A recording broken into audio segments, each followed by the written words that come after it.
कृपया ध्यान दें।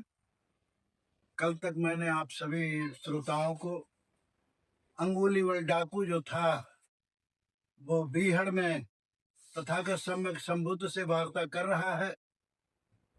तो तथागत सम्यक संबुद्ध ने कहा है कि तेरा अभी स्वाभिमान जीवित है, अगर तू चाहे तो तू हमारे साथ चल, मैं बुद्ध हूं, मैं तुझे आगे का मार्ग दर्शाऊंगा। तो इन्हीं शब्दों के साथ में मैं आपको आगे की कथा शुरू कर रहा हूं। आप लोग कृपया ध्यान दें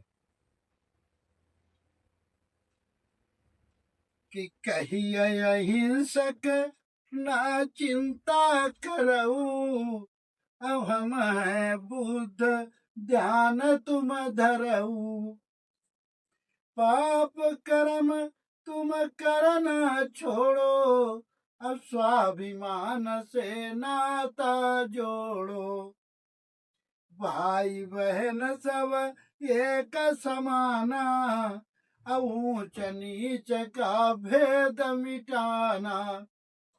तथागत बुद्ध कहने लगे डाकू अंगुलीमल से कि अब तुम चिंता करने की कोई बात नहीं है,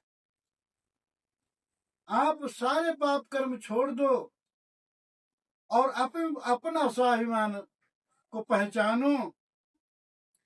जितने भी दुनिया में प्राणी हैं, माँ बहन बेटी हैं, भाई हैं, सबको एक समान आप समझोगे, मानोगे तो मैं आपका साथ कर सकता हूं, आपको साथ में ले चल सकता हूं।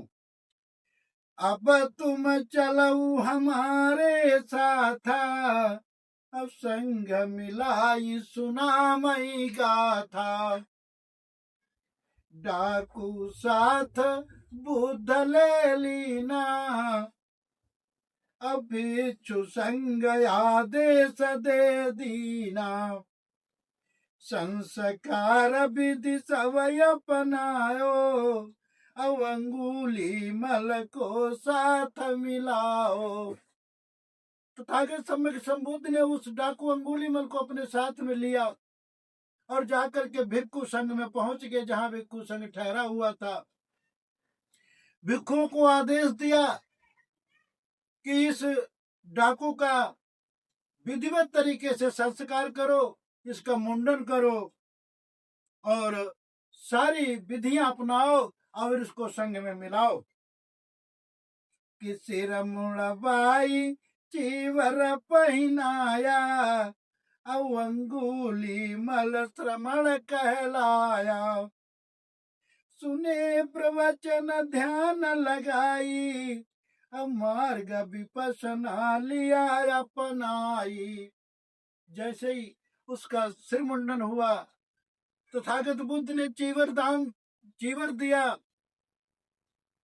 वो उसी दिन से तथागत बुद्ध के हर प्रवचन को, हर भिक्षु संघ की बात को अंगीकार करने लगा, मानने लगा और विपसना का वो अभ्यास करने लगा।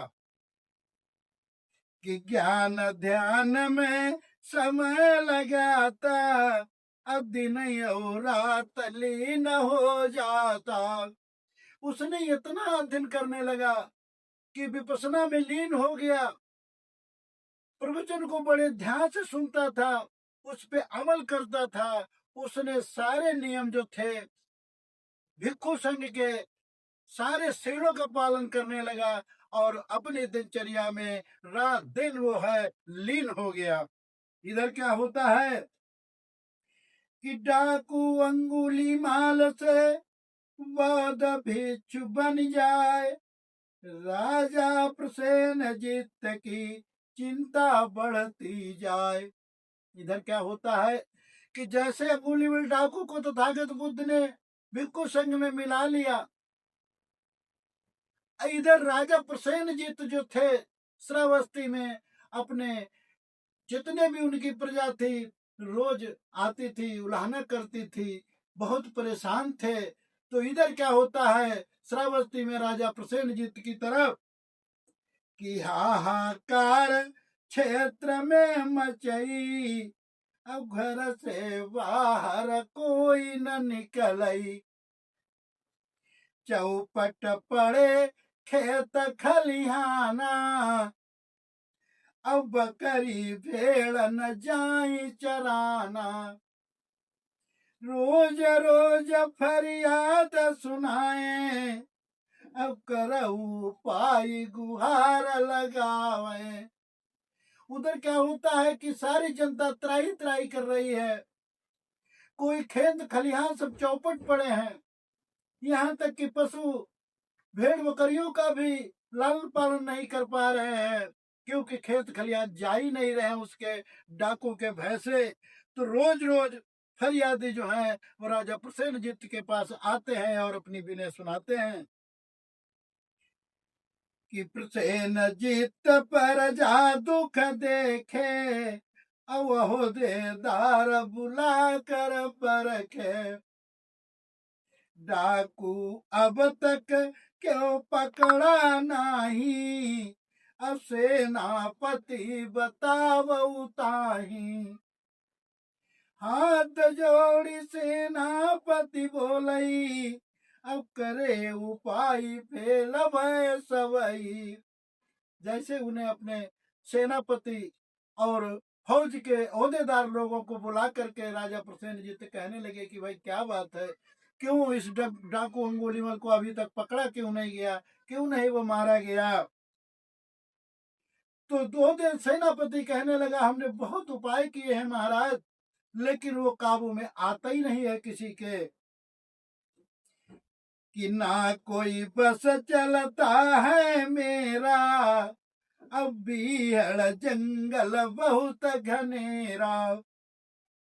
काबू नहीं अब फौज कर पाती, अब डाकू चतुर साहसी पाती।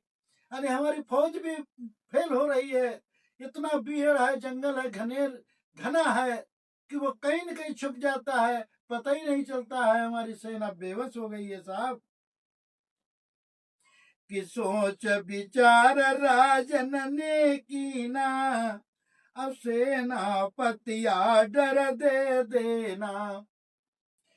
बरसावास बुद्ध जहाँ करते, चलो बिहार राय कुछ लेते। जब सेनापति की बात को सुनकर के राजा प्रसेनजीत मन में विचार करने लगे कि अब क्यों ना जहाँ तथागत सम्यक संबुद्ध वर्षावास कर रहे हैं, ठहरे हुए हैं, क्यों न उनसे जाकर के अपनी व्यथा को सुनाए और कुछ उनसे राय सलाह ले। तो क्या होता है कि कोई मार्ग बुद्ध बतलावे, अब शायद डाकू पिंड छुड़वावे। सुबह हुआ रथ लिया सजाई, अब प्रसेनजीत मिलने का उधाई। मार्ग ख्याल अनेकों आए, अब डाकू जीते कोई विधि अपनाए। सवेरे हुआ, राजा प्रसेनजीत ने रथ को सजवाया और सवार होकर के चल देते हैं सम्यक संबुद्ध को मिलने के लिए। मन में अनेकों प्रकार के विचार आ रहे हैं, मार्ग में चलते चलते कौन सा ऐसा यत्न करें, कौन सी ऐसी कोई कल्पना करें जिससे कि ये डाकू अंगुलीमल जो है वो मारा जाए, जो हमारी प्रजा को कष्ट देता है। यही विचार करते करते राजा प्रसेनजीत चले जाते हैं कि कदम 50 दूरी रही जाई, और रथ से उतरी राजन है जाई। भिक्षु संग तथागत बैठे, अब कतार बद्ध उपासक बैठे। जहां पर राजा रथ से उतर करके जहां तथागत सम्यक संबुद्ध आसन पर बैठे हुए थे, भिक्षु संघ और उपासक संघ को प्रवचन सुना रहे थे, तो 50 कदम की दूरी पर पहले ही रथ को रुकवा लिया और नंगे पैर होकर के तथागत सम्यक संबुद्ध के पास पहुंच गए। तो वहां क्या देखते हैं कि सब कतारबद्ध बैठे हुए हैं और सभी ध्यान मग्न में प्रवचन सुन रहे हैं कि राजन बैठ गए एक ओरा, अब स्वागत भेंट बढ़ाई ओरा। नजर उठाई तथागत देखा, अब चेहरा मलिन राजा का देखा। क्या देखते हैं कि जब राजा प्रसेनजित एक और आसन लगा करके लेकर के बैठ गए, जो भेंट लेके गए थे, जो दान करने की चीज वस्तु ले गए थे, वो एक और भिक्षु संघ को समर्पित कर दी। तब राजा प्रसेनजित की तरफ तथागत संबुद्ध नजर उठा करके देखा तो कहने लगे कि क्यों आज आपका चेहरा मलिन क्यों है? कि मधुरी भाव तथागत बोलई, अब मलिनता कारण समझावई। हाथ जोड़ी अभिवादन कीना, अप्रसेनजित कारण कह दीना। तथागत सम्यक संबुद्ध कहने लगे कि आज महाराज आपके चेहरे पर मलिनता क्यों छाई हुई है? बड़े मधुरी भाव से पूछा तो राजा हाथ जोड़ करके अभिवादन करके के सारा कारण बता दिया कि डाकू एक क्षेत्र में लगता, अब करी नर संघार भय काल मचाता। त्राही त्राही करे जनता सारी, और रोज आई दरबार मंजारी। हे भगवान, हमारे क्षेत्र में एक डाकू अंगुली में लगता है, उसने ऐसा आतंक मचा रखा है कि हमारी पूरी जनता बहुत परेशान है। रोज हमारे पास आकर के विनय सुनाती है कि महाराज किसी प्रकार से डाकू अंगुलीमल का अंत कराइए। तो हम बहुत परेशान हैं कि बहुत यतन भगवन हम कीने, अब ताना दे प्रजा दुख दीने।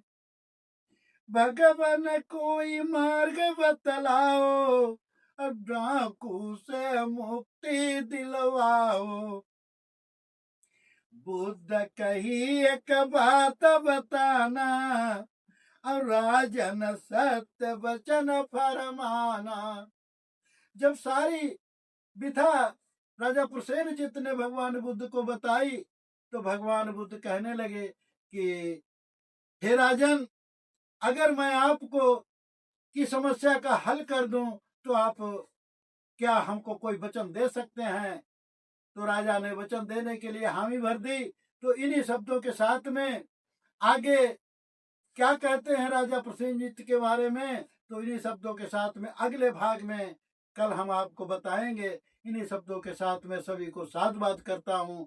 साधु साधु साधु।